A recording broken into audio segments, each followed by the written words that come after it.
L'exposition s'intitule Black Indian de la Nouvelle-Orléans. C'est dans un premier temps une célébration des traditions carnavalesques des Africains-Américains de la Nouvelle-Orléans.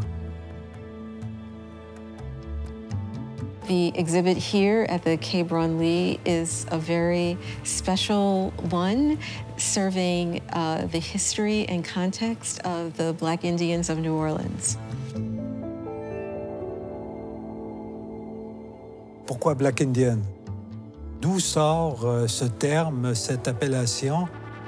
The enslaved people who came to Louisiana interacted with the Native American people, having children together, learning each other's culture, sharing food ideas and food ways, and also there was a similarity and familiarity with each about how they would sing and drum and dance for ritual events. Ils ont été capables, en fait, de créer une culture unifiée, une culture très structurée, très sophistiquée, avec une compréhension de leur trajectoire historique très raffinée.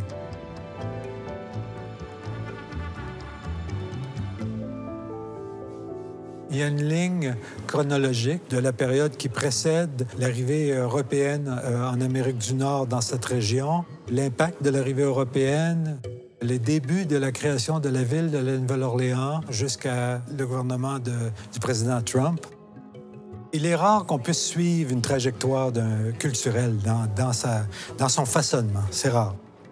Mais dans le cas de ceux qui sont devenus des Africains-Américains, on peut suivre leur histoire presque pas à pas, puisque nous l'avons débuté, nous l'avons provoqué. Ce sont des gens qui regardent leur passé tout le temps. Très souvent, ils vont vous parler de 4, 5, 6 générations en arrière. Ils ont une préoccupation de regarder par-dessus leur épaule vers le passé. Alors, cette expo était un peu cette intention de montrer ce regard, un regard qui est à la fois honnête et lucide sur leur réalité.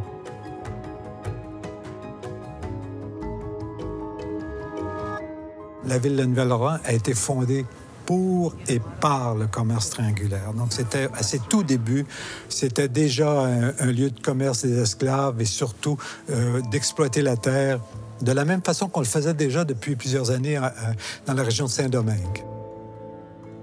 Pendant les 10 premières années de la Nouvelle-Orléans, tous les baptêmes, ou presque, vont être essentiellement des baptêmes d'esclaves.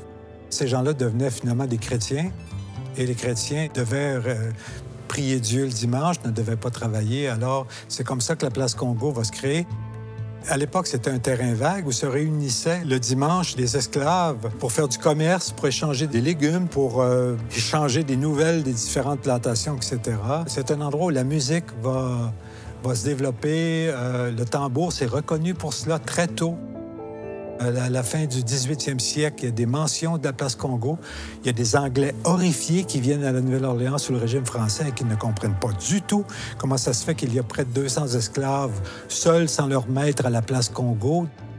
La place Congo, en fait, est un endroit largement mythique à la Nouvelle-Orléans, largement mythique aux États-Unis. C'est connu partout, par tous les Africains-Américains. C'est l'endroit où va se développer des traditions musicales très fortes et éventuellement, peut-être même le blues et le jazz.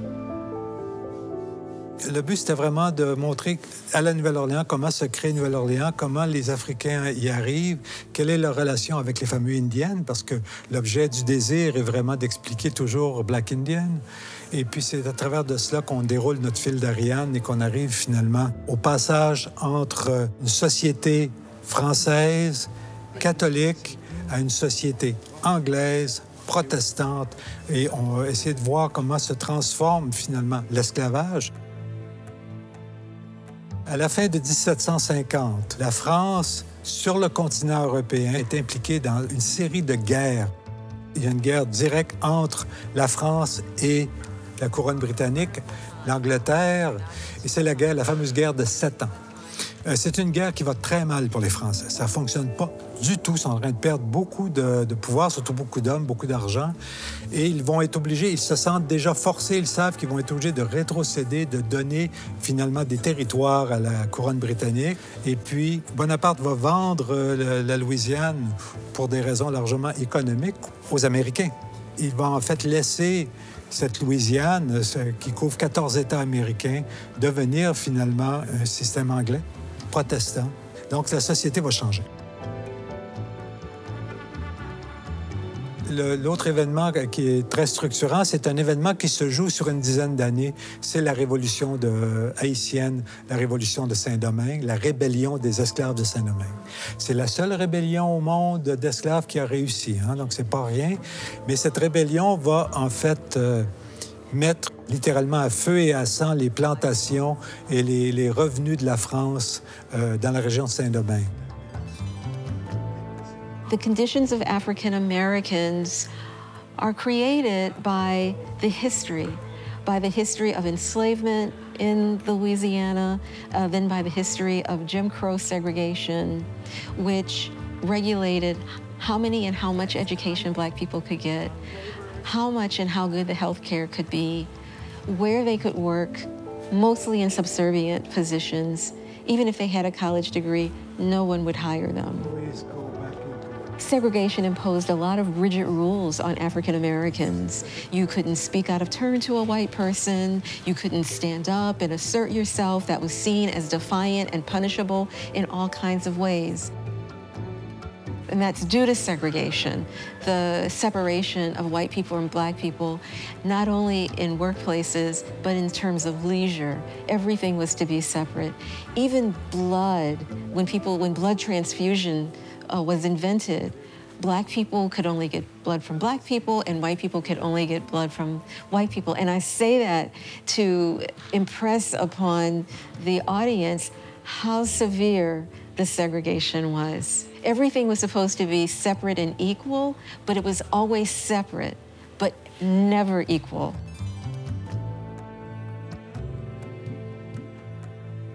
C'est une solitude, je dirais, qui est vécue par plusieurs groupes aux États-Unis sous cette vision protestante puissante du blanc, je dirais, américain.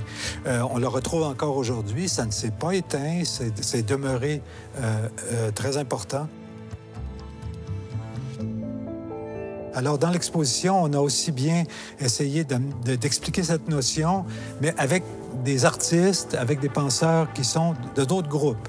Par exemple, il y a Vincent Valdez qui montre une toile très importante, qui montre des membres du KKK représentés sur 9 mètres de longueur.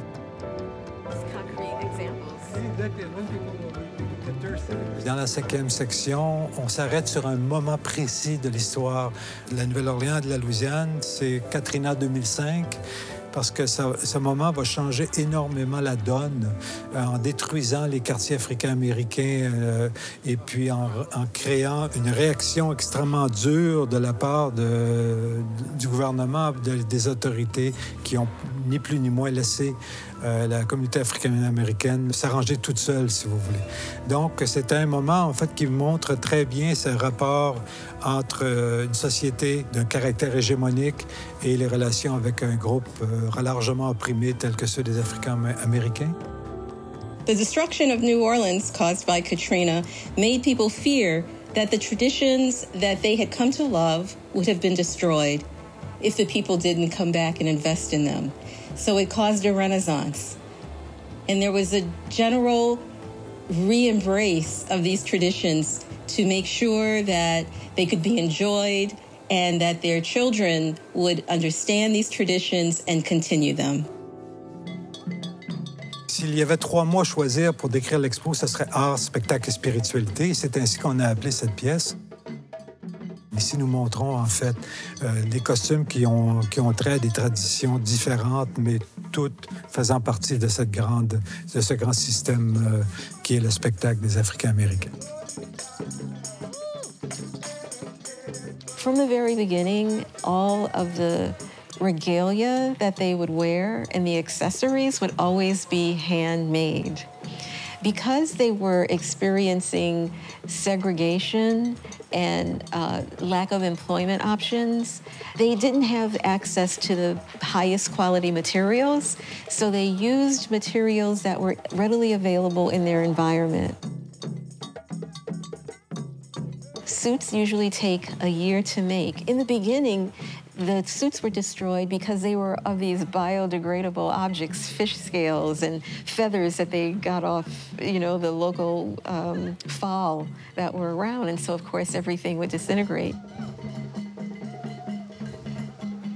The baby dolls were part of the Black masking context.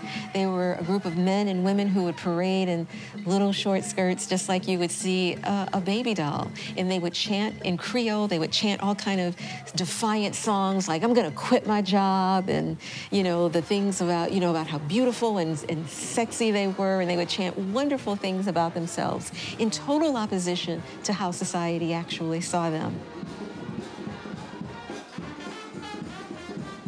The Mardi Gras Indians exist in a context of that kind of cultural minimizing and diminishment, and in that, they made themselves larger than life.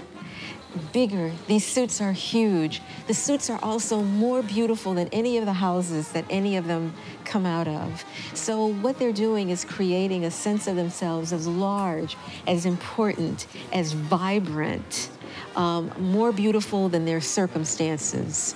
So it's sort of like the lotus in the swamp. The beautiful thing comes from that thing which tried to denigrate them and just exists in its own beauty.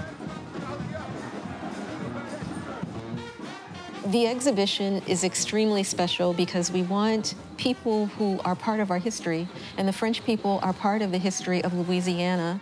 It's important for the French people to understand what their legacy has been, the system of oppression that was put in place, you know, how people had to live with it and deal with it for centuries to come. J'espère que ça s'adresse à un public qui est intéressé d'en savoir plus sur une histoire, à des gens qui sont intéressés de voir la complexité des cultures, comment les cultures se construisent, se déconstruisent et se refont. Je pense que ça va nous permettre de réfléchir un peu plus sur la notion de race, puisqu'on est de plus en plus confronté, pas à l'autre, mais à notre notion de l'autre.